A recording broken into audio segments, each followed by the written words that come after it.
I'm back again. So just in case, some people, they might not know how to make pico de gallo, and they want to have a recipe for pico de gallo, and I know it's a love-hate situation because some people just cannot stand cilantro, and some people just don't want pico de gallo, period, anyway. So, but anyway, in case you do, here's a recipe. The way I do mine, you saw the ingredients I use. I just use a bunch of cilantro. I use one good firm Roma tomato. I use red onion, like medium size red onion. I did not finish it all. I just put most of it in there actually, but not all of it. I also use maybe about 6 cloves. Is that cloves? The pieces, right? Whatever the pieces are of the garlic. And so then the what else is in here? The pepper, the jalapeno pepper. I used most of it. It was probably about 3 inches or something like that, about 3 inches, and I used majority of it. I didn't put this part in there. So I got my cilantro, the red onion, the tomato, and then the onion. Oh, I say red onion, sorry, garlic, and the pepper. And then what I do is I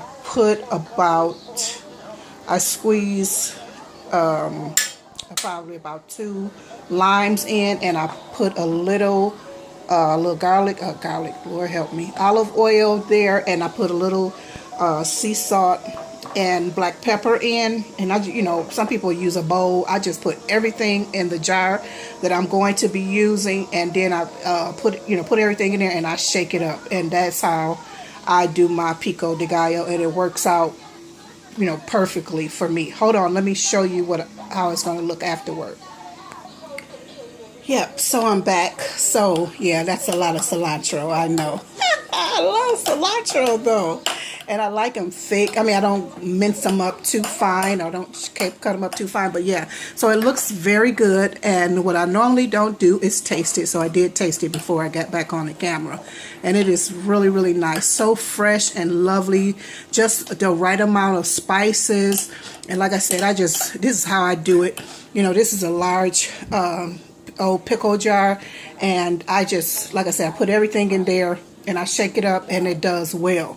I did use a half of another lime, so I actually used 2.5.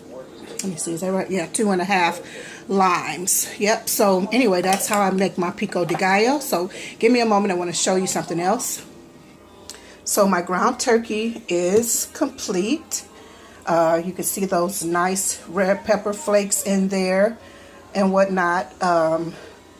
Oh, I don't like the way the color is showing up. But anyway, yeah, I got my red pepper flakes in there. So what I do after everything is done browning, after my meat is finished browning, I've added all of my seasonings, I'll go back and I'll put like my cumin, a little bit more cumin in, and a little bit more smoked paprika. And the final thing I do is add lime. I maybe add 1 lime or 1.5 lime, depending on how much meat I browned. And oh my goodness, this is delicious. That lime in that meat is just awesome. I love it, love it, love it. And it helps to, like, I love my meat very spicy. So as you can see, I showed you before, I use ground red pepper as well as pepper flakes and black pepper. So I really love those different layers of spice in there. And so what I do is also, this serves 2 purposes. The lime is delicious. Oh God, as such a delicious flavor, and the scent is so beautiful. But it also kind of cuts the spice just a little bit for those who can't stand it. It'll hit them, but it'll hit them kind of subtly in a way.